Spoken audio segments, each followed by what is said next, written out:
और इजाज़ साहब 3.7% की ग्रोथ है सर, और आप पिछले 4 साल का अगर मुआवजा कर लें तो पॉपुलेशन ग्रोथ रेट ज़्यादा है, एवरेज ग्रोथ जीडीपी की उससे कम है। तो पाकिस्तान को किधर हम लेके जा रहे हैं? जी अस्सलाम वालेकुम जी। नदीम, ये सिचुएशन तो हम सबको पता है, और हम आपको पता है इकोनॉमिक थिंक टैंक की तरफ से हमने एक शैडो बजट, एक शैडो इकोनॉमिक जो है वो सर्वे पाकिस्तान का, और इकोनॉमिक डेवलपमेंट प्लान भी 5 साल का हमने बना के दिया।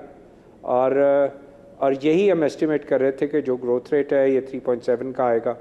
और जो है हम जो बात कहना चाह रहे हैं, पूरी पाकिस्तान की बिज़नेस कम्युनिटी, इकनॉमिक जो हमारे पाकिस्तान के समझदार लोग हैं, इकोनॉमिस्ट, वो सब एक ही बात कह रहे हैं कि हम एक पॉलिसी पे चल रहे हैं, और वो पॉलिसी है कि टू सरवाइव। और ये अब 5वां बजट आ रहा है इस हुकूमत का, तो हमें ग्रोथ की पॉलिसी चाहिए। और ये जो जितने भी फैक्टर्स, आप जितने भी जीडीपी से रेशियोज़ इन्वेस्टमेंट के देख लें, सेविंग्स के देख लें, ग्रोथ के देख लें, एग्रीकल्चर की ग्रोथ देख लें, इंडस्ट्री देख लें, सर्विसेज देख लें, सारी हमारे सामने है कि 3.7% ग्रोथ के अंदर जो है वो हम, और पिछले 4 साल की शायद 2% भी नहीं है एवरेज ग्रोथ के। जो मेरा पॉइंट है कि हम सिर्फ सर्वाइव कर रहे हैं। तो गवर्नमेंट को अब कॉन्फिडेंस में आना पड़ेगा कि हमें ग्रोथ कैसे लेनी है, और ग्रोथ प्राइवेट सेक्टर से ही आ सकती है। ग्रोथ जो है वो, इसके अलावा ग्रोथ का और कोई तरीका नहीं है। और ग्रोथ के लिए आपको जो है वो अपनी होम ग्रोन इकोनॉमिक थ्योरी अब जो है डेवलप करनी पड़ेगी। हमें इकोनॉमिक 101 की पॉलिसी जो फॉलो करते आ रहे हैं, तो उस पॉलिसी से निकलना पड़ेगा। इतना बड़ा मौका हुकूमत के पास पिछले जो है 2 साल में था कि पूरी कौम ने जो है डिपॉजिट, जो दिसंबर 23 में 21 ट्रिलियन था, दिसंबर 25 तक जो डिपॉजिट हो गया वो 38 ट्रिलियन हो गया। 17 ट्रिलियन रुपए जमा हो गए, जो कि $60 बिलियन बनते हैं। 17 ट्रिलियन रुपए डिपॉजिट में जमा हो गए, जो कि $60 बिलियन।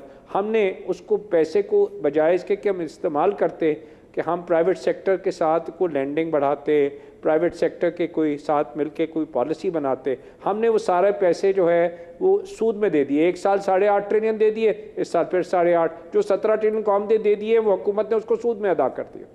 और हमने कहा जी कमाल कर दिया, हमारा जो है वो फिस्कल डेफिसिट सिर्फ 0.7% है, हमने कमाल कर दिया। तो मेरा पॉइंट है कि हमें जो है वो सबको पता है क्या हो रहा है, और हम IMF रेसिपी पे इस वक्त मौजूद हैं। IMF रेसिपी हमें मालूम है कि 1 साल का ये प्लान है, बट मुझे ख़तरा ये है कि 25th प्लान है ये।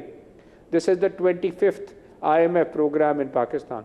ये 1 साल ख़त्म नहीं होना, और ये 26 प्रोग्राम शुरू हो जाएगा, क्योंकि जिस तरफ हम जा रहे हैं वो डायरेक्शन ठीक नहीं है। गौहर इजाज़ साहब आज वो प्रेस कॉन्फ्रेंस के अंदर कह रहे थे कि 7,000 से 14,000 13,000 के करीब एस्टिमेट है FBR रेवेन्यूज़ का।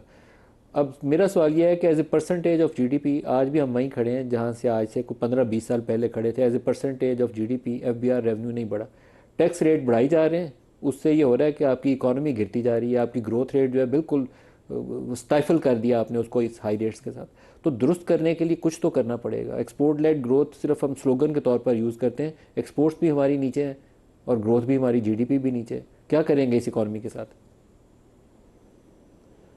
नदीम देखें, मैं एक थोड़ा सा आपको फिर मैं इसकी तरफ आ जाता हूँ कि हमने यही सिचुएशन आज से 4 साल पहले बिजली में देखी कि सरप्लस बिजली, हम सबको पता है 49-50 हज़ार मेगावाट, कंजम्पशन 22,000।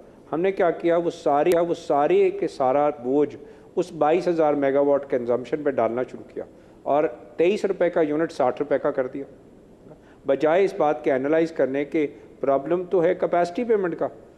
और हमें तो अगर कंज्यूमर बढ़ेगा तो कैपेसिटी पेमेंट कम होगी, उसको हम भूल गए। हमने कहा सारा जो कैपेसिटी पेमेंट है, सारे जो फ्यूल की चोरी है, सारी सब किस पे डाल दी हमने सारे उसी कंज्यूमर पे। उसके बाद वो कंज्यूमर निकल के किधर चला गया, वो सब सोलर पे चला गया, वो ऑफ ग्रिड हो गया, और 53,000 मेगावाट सोलर पैनल आ गए, जो कि 10,000 मेगावाट 20% के हिसाब से आज दिन में वो एनर्जी ले रहे हैं। टैक्स में हो रहा है बिल्कुल सेम काम। हम वही काम करते हुए हमने 7 ट्रिलियन का हमारे पास 4 साल का पहले हमारे पास टोटल टैक्स कलेक्शन थी। अब हम कह रहे हैं उन्हीं लोगों से, 30 लाख लोगों से हमने 14 ट्रिलियन लेना।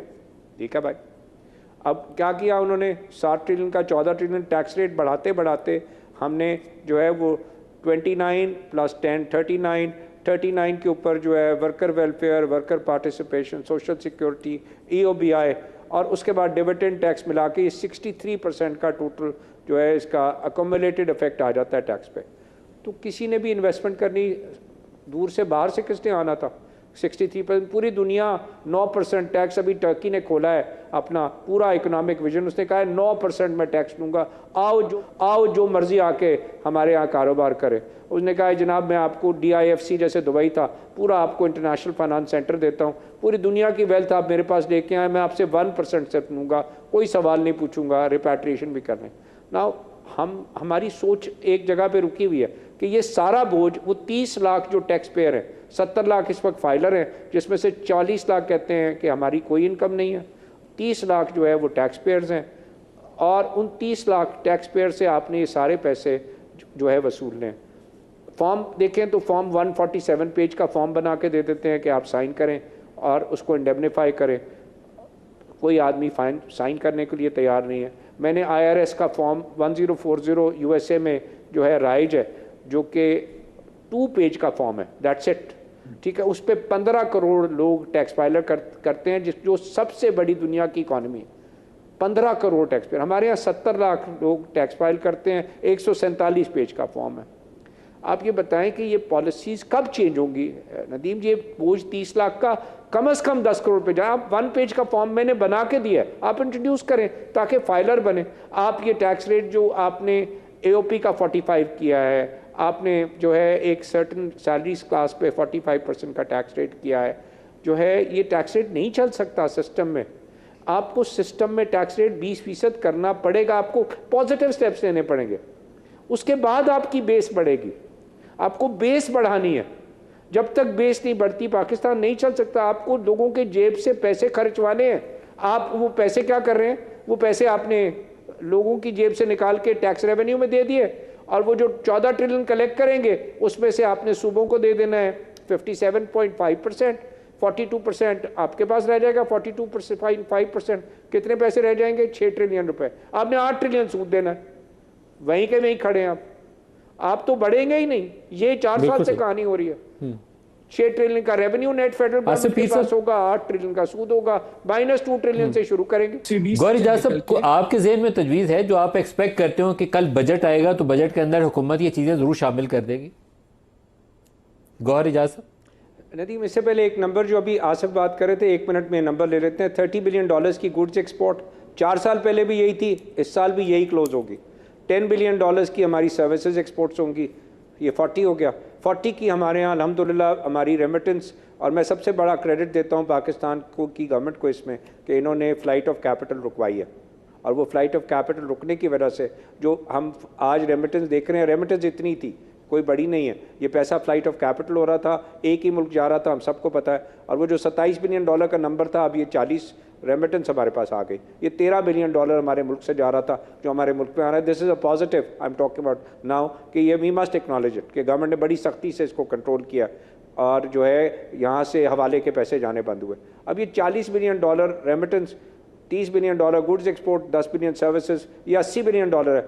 और यही $80 बिलियन इस वक्त हमारे पास इंपोर्ट्स होगी, $70 बिलियन की गुड्स और $10 बिलियन या 12 की सर्विसेज। हमारा करंट अकाउंट डेफिसिट तो हम वहीं के वहीं खड़े हैं। तो इसका मतलब है ना हम बाहर का सूद भर सकते हैं, ना हम बाहर की किस्त भर सकते हैं। तो जो आसिफ पीर कह रहे हैं कि एक्सपोर्ट लेड ग्रोथ क्यों चाहिए, इसलिए चाहिए कि ये import minus remittance minus goods export minus ये सबका रिजल्ट ज़ीरो हो रहा है।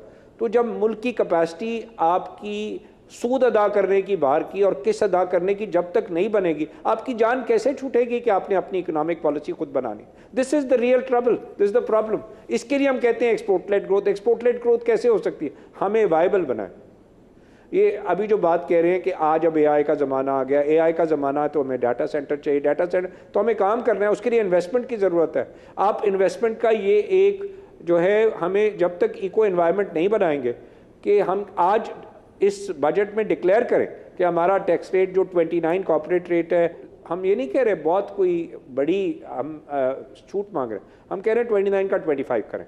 आपने सुपर टैक्स लगाया था एक स्पेसिफिक पीरियड के लिए, आप सुपर टैक्स को एबॉलिश करें ताकि कॉर्पोरेट रेट 25% हो, दुनिया के बराबर हो। उसके बाद आप कहते हैं डिविडेंड पे फिर टैक्स देना। क्यों देना है भाई डिविडेंड पे टैक्स? उसके बाद आपने ले लिया 25% कॉर्पोरेट से टैक्स, आप यही सैलरीड क्लास का टैक्स जो आपने 40-45 उनको 20% पे लाए, ताकि वो पैसा जो है वो इकोनॉमी में घूमे।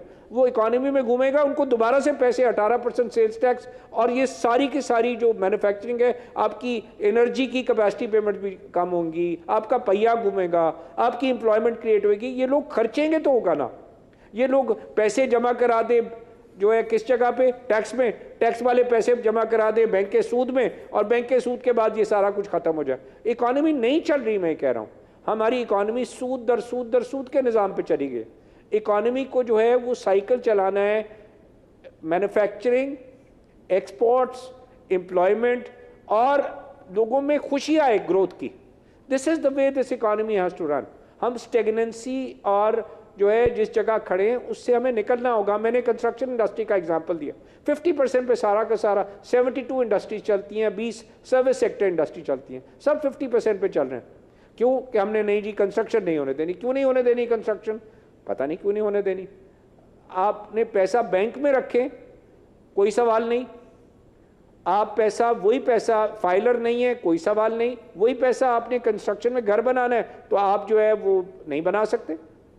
आपको देखें, उस पैसे को जो बैंक में पड़ा है, उस पैसे को आप इस्तेमाल होने दें कि वो घर बना सकते। वो ब्लैक कैपिटल नहीं है, वो बैंक के अंदर 17 ट्रिलियन रुपए आज नॉन फाइलर का पड़ा है। उस पैसे को इस्तेमाल करें इकोनॉमिक एक्टिविटी में, उसको सूद के लिए मत इस्तेमाल करें। लोग इसलिए इस्तेमाल नहीं कर रहे कि बैंक में रखे तो कोई सवाल नहीं है, कोई और एक्टिविटी कर ही नहीं सकते उस पैसे से।